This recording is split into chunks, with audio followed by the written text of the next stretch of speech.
ஆரம்பிக்கலாங்களா? அது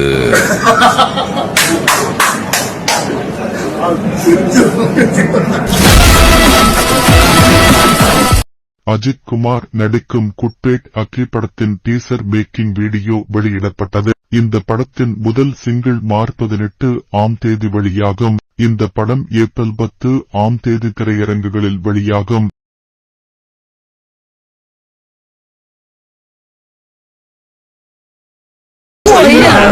நானும் அப்ப சொல்லுங்க பாக்குறேன். சாமான் எடுக்கிறோம். ஒண்ணு டீய குடிங்க, இல்ல என்ன அடிங்க. உங்க பிலிம ஏன் தியேட்டர்ல ஓட்டாதீங்க.